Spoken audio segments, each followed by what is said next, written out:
what you are basically. Deep, deep down, far, far in, is simply the fabric and structure of existence itself.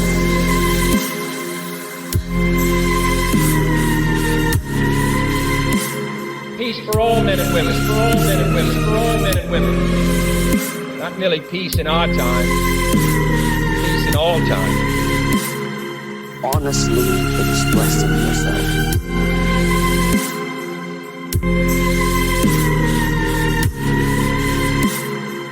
Peace for all men and women, for all men and women, for all men and women. Not merely peace in our time, peace in all time. The fabric and structure of existence itself.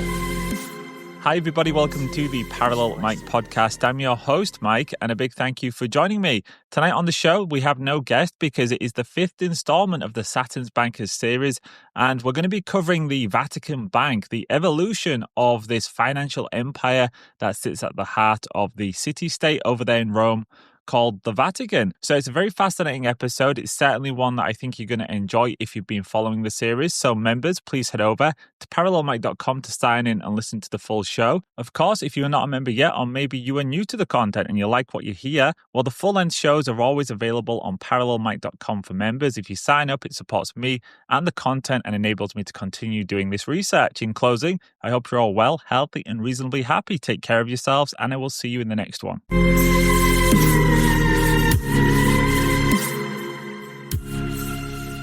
So let's begin with a recap of where we left off in Saturn's Bankers episode number 4. That was the episode in which we was discussing the Knights Templar, who we had told were a pious group of monks who escorted people to the Holy Land in Jerusalem and made sure that they were safe en route and also looked after their finances lest they get robbed along the way. Now, at some point, they became the largest banking faction the world had ever seen. They was lending money to the monarchs of Europe and to the Papal States, who we're going to be speaking about in a moment. But essentially, we found out the Knights Templar became these extremely wealthy financiers with special privileges from the Pope. They had sovereign territory in England, in the city of London, and in different European capitals. They were immune from prosecution. They had massive holdings of land and property, and of course, an awful lot of gold and potentially some ancient relics too, but it all ended in flames, literally speaking, because they got burnt at the stake, because they were accused of heresy, of sodomy, of black magic, of worshipping a severed head and invoking Baphomet. So it all got very dark very quickly,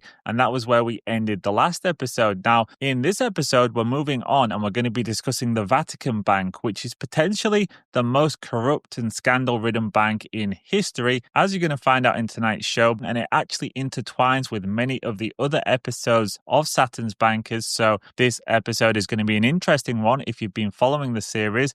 And to really understand the Vatican as we know it today, this tiny, small city-state that has sovereign power and also this massive, sprawling financial empire that, as I said, is riddled with scandals, you really have to understand the Papal States, which was the original territory that was controlled by the Roman Catholic Church, which takes us all the way back to the 8th century when Pope Stephen II was handed some territory by the King of the Franks, and from that point on, the Church not only had a foothold in the city of Rome, they also had lands from which they could start accumulating vast amounts of wealth. The Papal States, officially the state of the Church, were a conglomeration of territories on the Italian peninsula under the direct sovereign rule of the Pope from 1756 to 1870. They were among the major states of Italy from the 8th century until the unification of Italy, which took place between 1859 and 1870, culminating in their demise.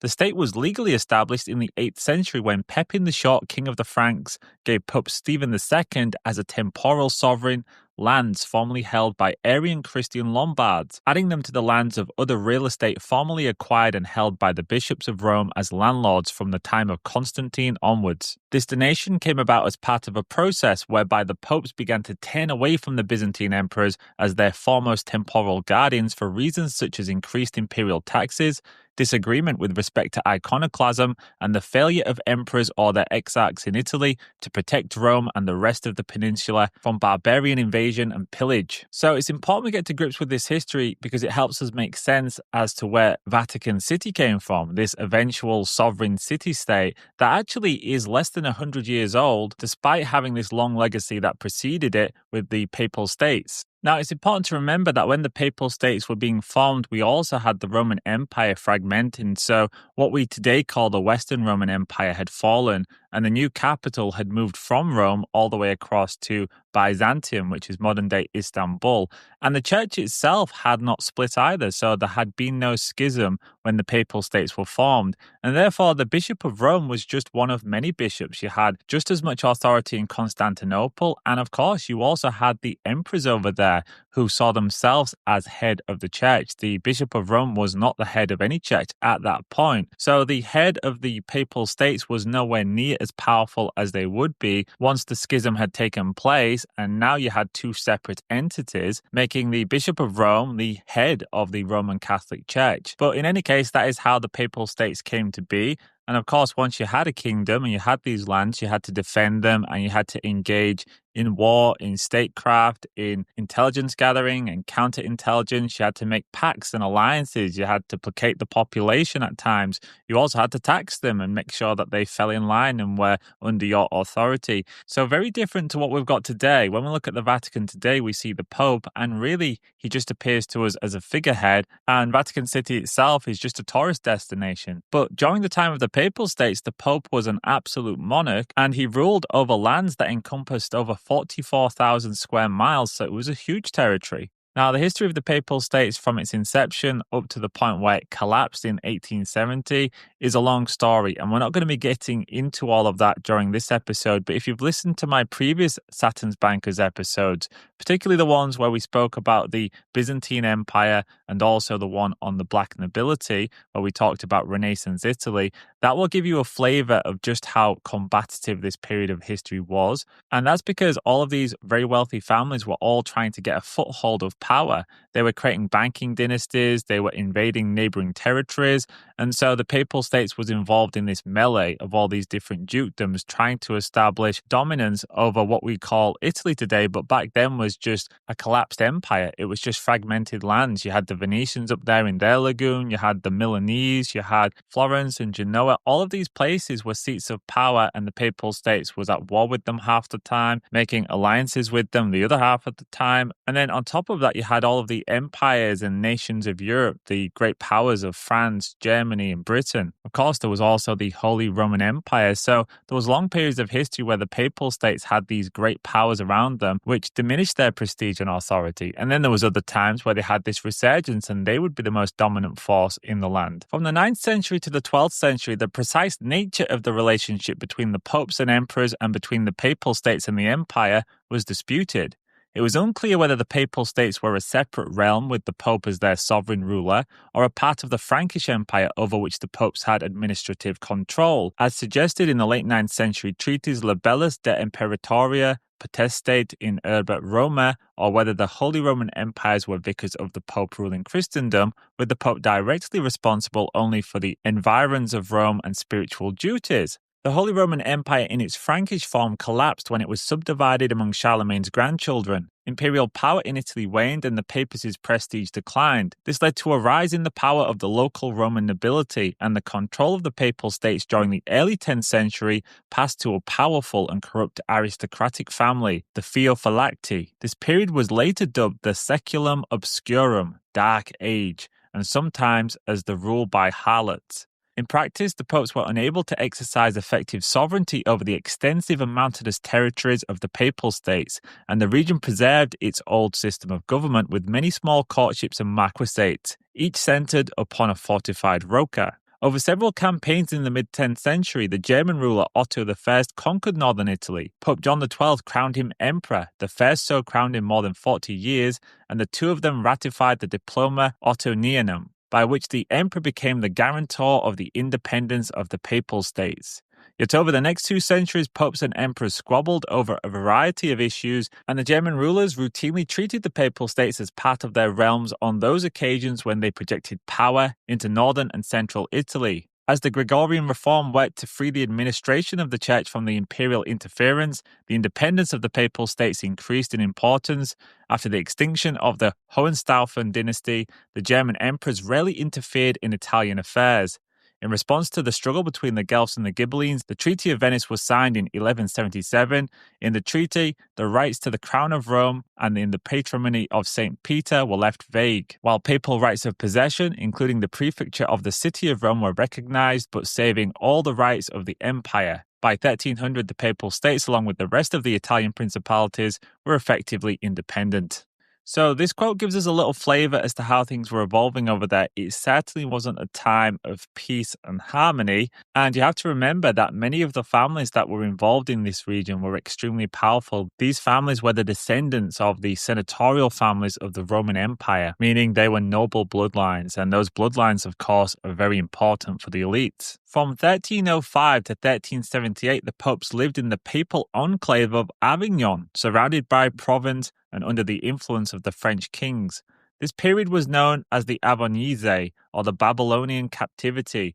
During the Avignon papacy, local despots took advantage of the absence of the popes to establish themselves in nominally papal cities. The Pepoli in Bologna, the Ordelaffi in Forli, the Manfredi in Faenza, and the Malatesta in Rimini all gave nominal acknowledgement to their papal overlords and were declared vicars of the church. In Ferrara, the death of Azo d'Este without legitimate heirs, 1308, encouraged Pope Clement V to bring Ferrara under his direct rule. However, it was governed by his appointed vicar, King Robert of Naples, for only 9 years before the citizens recalled the Este from exile, 1317. Interdiction and excommunication were in vain because in 1332, John XXII was obliged to name 3 Este brothers as his vicars in Ferrara. In Rome itself, the Orsini and the Colonna struggled for supremacy, dividing the city's rioni between them. The resulting aristocratic anarchy in the city provided the setting for the fantastic dreams of the universal democracy of Cola de Rienzo, who was the acclaimed tribune of the people in 1347 and met a violent death in early October 1354 as he was assassinated by supporters of the Colonna family. To many, rather than an ancient Roman tribune reborn, he had become just another tyrant using the rhetoric of Roman renewal and rebirth to mask his grab for power. Now, maybe you recognize some of these names. These were the rich and powerful families that were around during this period of history, and many of these families actually had popes. The Orsini family had a pope. They were highly influential in Rome for many, many years.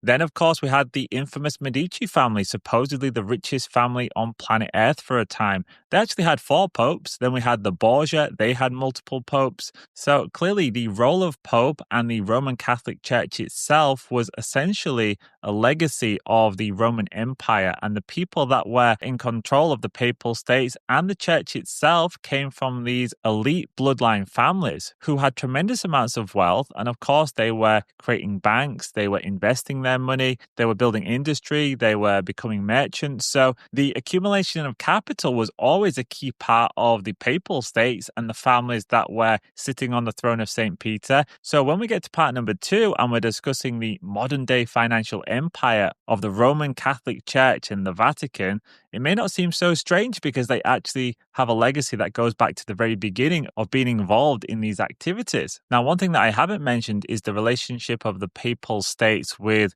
Constantinople, because remember, there was an empire and the papal states were subordinate to the Byzantine Empire and the many emperors who saw themselves as demigods, as divinely chosen with a right to rule. Now, I'm not going to get into this too much because I've discussed it in previous episodes of Saturn's Bankers, in which I talked about the Great Schism, where the church split into East and West, and this schism came about because of theological differences, because of different views on the Trinity, different views on whether priests could marry and have children. In the East they could, but in the West they said no, they must be celibate.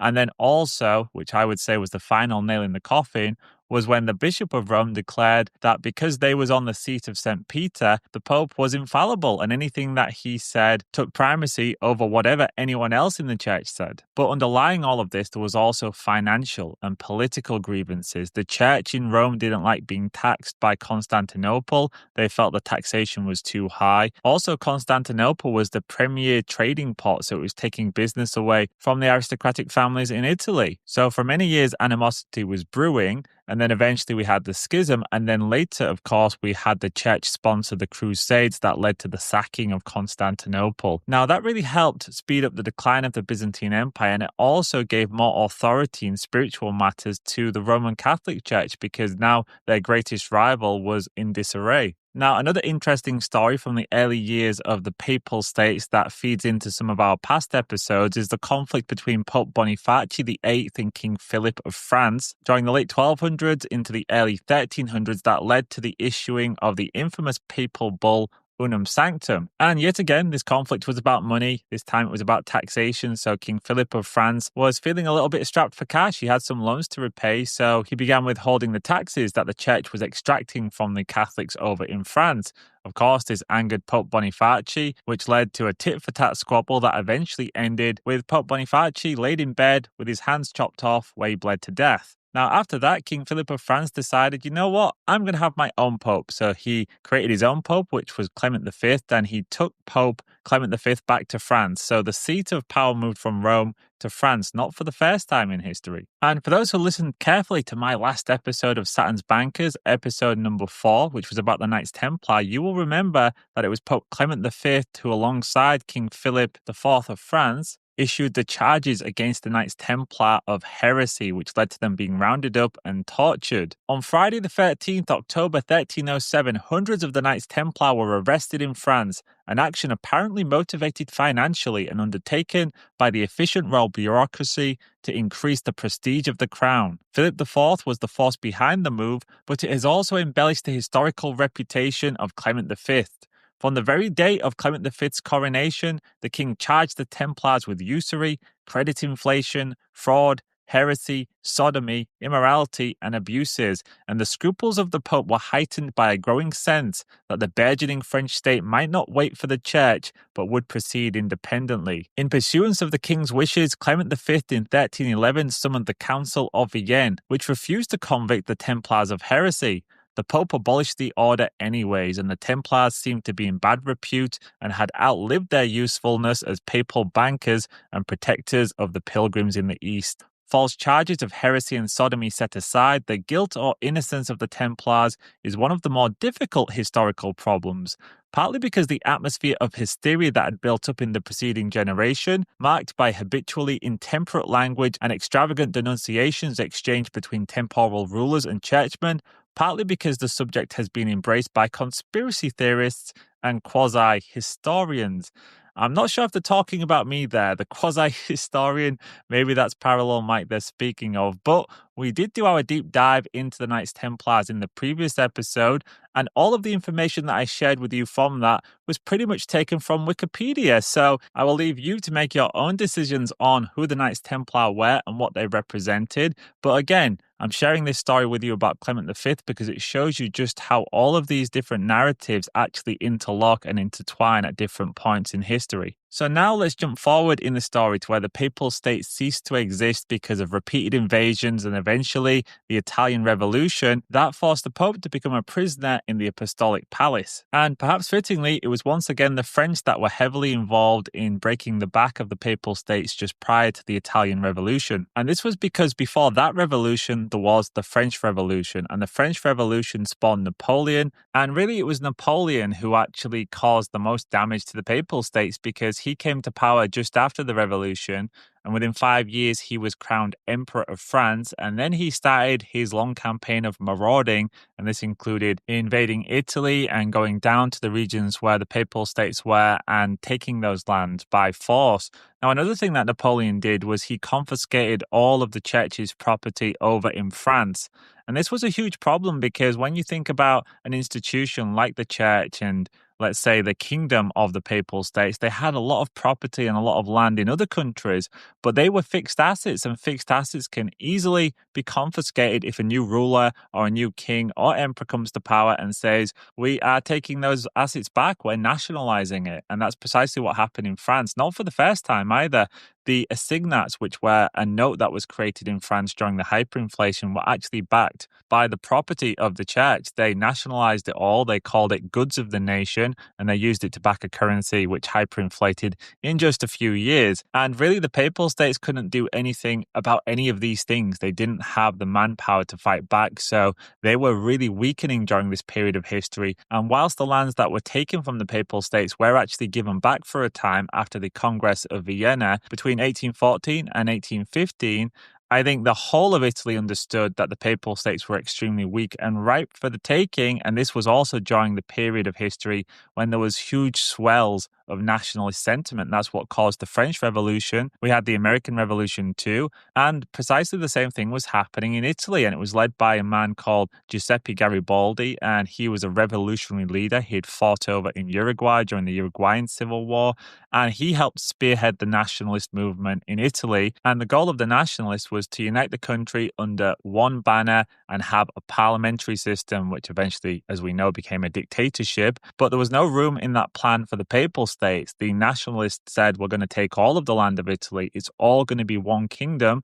And we're going to have our capital in Rome, which was, of course, the capital of the Papal States. So this brought the Pope directly into conflict with the nationalists, and there was really nothing the Pope could do. He couldn't defend his territories, as had been already highlighted by the repeated invasions by the French. And so by the time you got to 1860, the nationalists were able to literally just take the lands off the Papal States. And whilst the Roman Catholic Church and the Pope did put up a symbolic fight, they had no chance. And the only territory that they had left after this was in Rome, and eventually Rome was invaded too. This happened in 1870, and at that point the Pope fled to Vatican Hill, a small portion of Rome, into the Apostolic Palace with his bishops, and that is where they remained for 59 long years. They refused to come out, but they also refused to cede authority to the newly created Kingdom of Italy. Now, we just need to pause for a second because there's another interesting facet of the Italian Revolution, but also the other revolutions that I have already discussed, like the French Revolution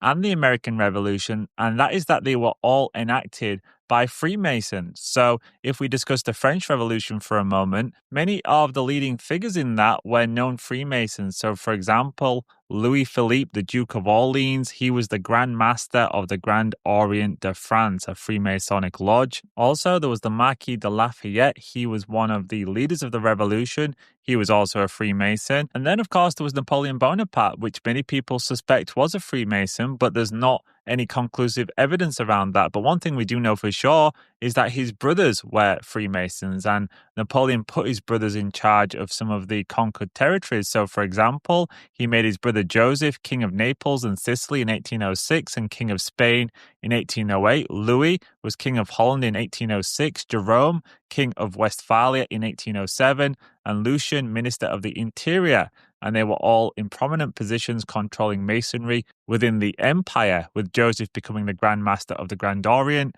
and Louis the Deputy Grand Master. Now, with the American Revolution, we know that most of the founding fathers were also Freemasons. So all of these revolutions had Freemasons involved, and the Italian Revolution was no different. Giuseppe Garibaldi was a very high-ranking Freemason of a lodge over in Uruguay, and when he came back across to Italy, he was then a member of the Italian Masonic Order as well. Now, this is very interesting because if we go back to Saturn's Bankers episode number 4, we discussed how there's many people believe that the Knights Templars never really disbanded. In fact, they simply evolved into Freemasonry. And if you look at how the Knights Templars were structured and also how Freemasonry is structured, you'll see a lot of similarities. Now, I'm certainly not an expert on this subject, so I would recommend the work of somebody like, for example, past guest of the podcast, Gary Wayne. He has a book called The Genesis 6 Conspiracy, and in that book, he actually charts the history of the Knights Templar and Freemasonry, and he discusses those connections. So I would recommend listeners check that one out if you are interested. But to get us back on track with our narrative, we had the Italian Revolution, which was spearheaded by Garibaldi and King Emmanuel II. Then in 1870, we had the Pope lock himself in the Apostolic Palace and say, I'm not coming out. And he refused to sign any treaty with the new Kingdom of Italy. Now, they did try to offer a deal. It was called the Law of Guarantees, and they said, we will give the Pope the status of a king, so he will retain his authority, and if anything happens to him, it will be treated as though it happened to a king. Then they said, we will create a city-state for you, so you will have your own autonomous territory. And finally, they said, we will give you a big compensation payment in perpetuity. So we'll continue to give you this annual dividend as compensation for the lands that you've lost. The problem with this deal was it wasn't actually full sovereignty. It's not like the Vatican was going to become a separate nation that other nations would recognize as an independent, autonomous, sovereign state. It was more of a political and a legal construct that at any point in the future could be revoked by the Kingdom of Italy. So the Pope refused, but it didn't really matter. The Papal State ceased to exist, and they went ahead with their plan to create the Kingdom of Italy with Rome as its capital. And so the Pope just stayed in the palace, and this was really the last move on the chessboard that they could make, because they understood that if they came out, they could be arrested or captured and moved, at which point they would have no chance of ever getting any deal that would give them some sovereignty and their ability to self-rule. So they stayed locked up in the palace. Now, meanwhile, the revolutionaries, they were too afraid to go and capture the Pope by storming it, because they were trying to make this new kingdom, and at that point it was a very fragile construct, and 98% of Italy were Catholics, and of course there was millions of Roman Catholics across the world, so how would that have looked in the media to be storming a palace and dragging out an old pope? It wouldn't have looked very good. So they tried to make it seem as though they were at all times trying to make a deal with the Pope, whilst the Pope was projecting this idea that he was actually there as a prisoner. So really it was a war of propaganda, both sides trying to project the image that the other one was at fault. And this is the way it remained for 59 long years, from Pope Pius IX to Pope Pius XI. Now, clearly this situation was catastrophic for the Catholic Church. Not only had they lost their lands, they'd also lost all of the income that those lands brought them from agricultural production, from rent, and all of the businesses that had to pay them taxes. So now they was locked up in this palace. All they had was their reserves, which was probably gold, which they were burning through this entire period for almost 60 years, trying to keep the lights on in the palace and the few buildings they did occupy, and also pay the salaries. And of course, they needed money for statecraft, for bribes, for manipulation, for whatever they had to pay for.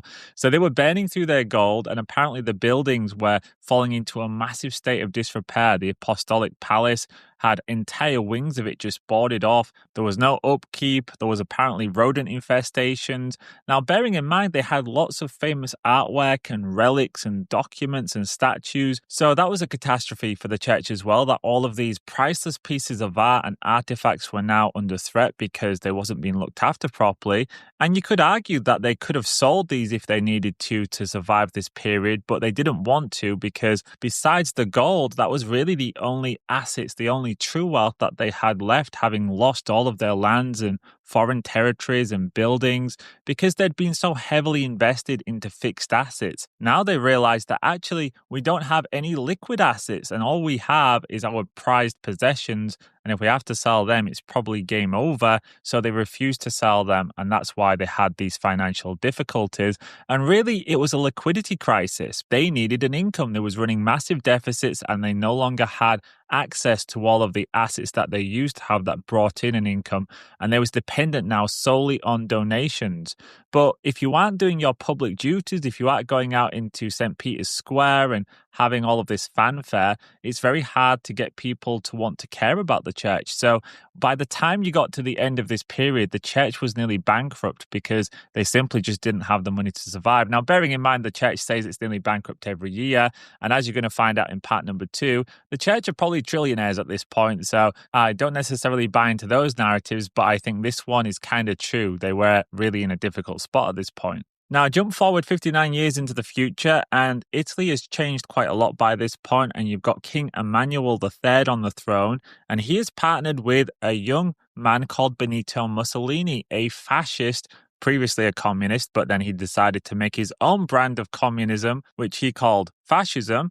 And they were trying to get Benito Mussolini elected as prime minister with the secret goal of then making him a totalitarian dictator. Meanwhile, the church was probably getting a little bit tired of the situation, and when they saw what was happening in Italy, there was clearly some secret communications happening behind the scenes. They decided that this was their opportunity to get exactly what they wanted. And what they really wanted at this point was complete sovereignty. They wanted a separate city-state making that would be a sovereign entity that Italy had zero oversight over, and it would be recognized by the rest of the world as a completely separate territory to Italy itself. And it was actually the Pope who reached out to Mussolini and King Emmanuel III and said, "We can make a deal, and we can give you something that you need to achieve your objectives if you can give us what we're looking for." And so that is how the Lateran Pacts came to be. Now, as part of the Lateran Pacts, the Vatican City would become its own separate sovereign entity, as I just said. Also, the Vatican would be given a huge amount of compensation for the lands that they lost, which would be paid in gold bullion and also government bonds, and it totaled 1.25 billion lira, so it was a huge amount. And in return for that, the Vatican would give up all claims for their lost territories, and they would also support the fascists. So they would basically endorse Mussolini and ensure that the fascist party had the full weight of the church behind it. Now, of course, this was extremely seductive to the fascists, because just think about how impactful this would have been. The Pope has been locked up for 59 years. Now, all of a sudden, he's come back out and he is endorsing this man, this charismatic leader, Benito Mussolini. What does that say about Benito? Well, it says that God has chosen him, and that was exactly the propaganda that was used.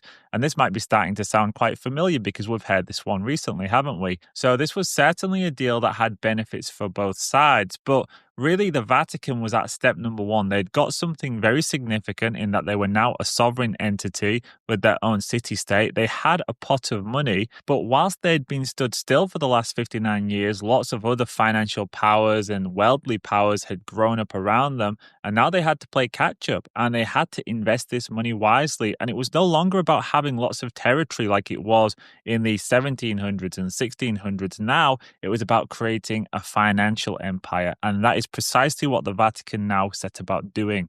Italy is being given back to God, the Pope told the Vatican newspaper L'Osservatore Romano, and God to Italy. The church then threw its full power behind the fascists. Italian bishops swore an oath of allegiance to the fascist government, and clerics were prohibited from encouraging the faithful to oppose it. Priests began offering prayers at Sunday masses for Mussolini and for fascism. Some clergy even joined the National Fascist Party, and a few even served as officers. The Lateran Pacts converted Mussolini into a hero for devout Italians. Many homes soon had a picture of El Duce hanging next to the one of the Pope or a crucifix. Even Hitler hailed the church for making its peace with fascism. The influential Cardinal Mary del Val said Mussolini was visibly protected by God. Where have I heard that one before? I'm pretty sure that one was said just recently, wasn't it? National elections were held only a month later after the Lateran Pacts were signed. At this point, the Vatican knew it needed Mussolini's government in power to ensure that Parliament approved the agreement. So priests used their pulpits to urge Catholics to vote for the fascists. In those elections, the first time women voted, the National Fascist Party won an astonishing 98% of parliamentary seats. On July the 25th, 1929, for the first time since Pius IX declared himself a prisoner pope in 1870, a pontiff ventured outside the Vatican. Mussolini told his followers in Parliament that their fascist party had the good fortune to be dealing with a truly Italian pope. Milan's archbishop called Il Duce the new Constantine, and Pius himself declared him a man sent by Providence. The partnership between the Vatican and the fascists was in full bloom. So I think that's a fantastic place to pause for the end of part number one. And in part number two, we're going to be picking up right back where we left off with the Vatican and their pot of money and their sovereign status. What did they do next? Well, I'll give you a little teaser. It begins with a man called Bernardino Nogara, who was the Warren Buffett of the day. He was a financial genius who was willing to do anything and everything to make money, no matter how corrupt or beyond the pale it might have been. That included smuggling looted gold from Nazis that had been taken from Holocaust victims, buying tungsten mines that were going to be used to create munitions that would be used against the Allied forces, creating a tangled web of shell companies to launder money and currencies, and eventually setting up a bank for the Vatican known as the Institute of Religious Works, otherwise known as the Vatican Bank, which could well be the most corrupt bank that has ever existed. All of that and more to come in part number 2. So members, please head over to parallelmic.com to sign in to listen to the full episode. And if you're not a member yet, but you did enjoy part number 1 and you'd like to support the content, please consider coming over there to the website to join me for part number 2. In closing, take care of yourselves. Thanks for listening, and I'll see you all in the next one.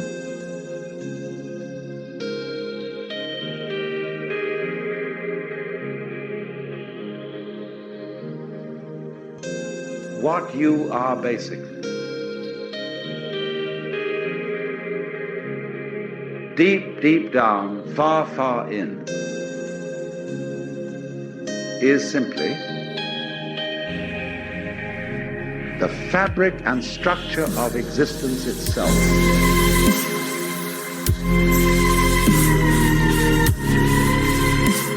Peace for all men and women, for all men and women, for all men and women. Not merely peace in our time, peace in all time. Honestly expressing yourself.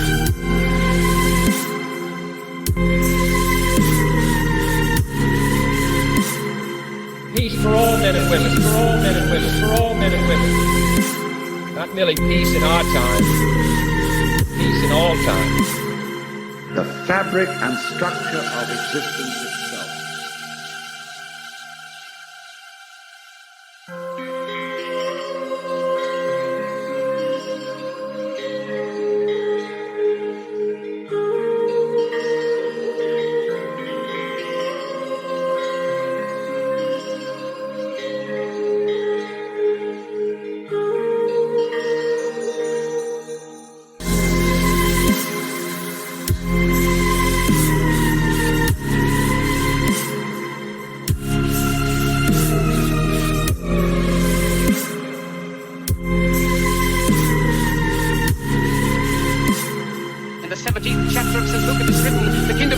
Within man, not one man nor a group of men, but in all men, in you the people have the power.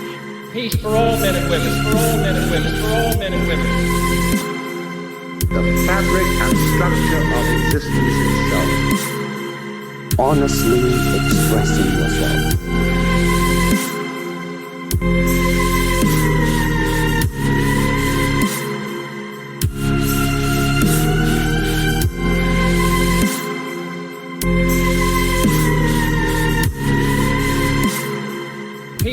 Men and women, for all men and women, for all men and women.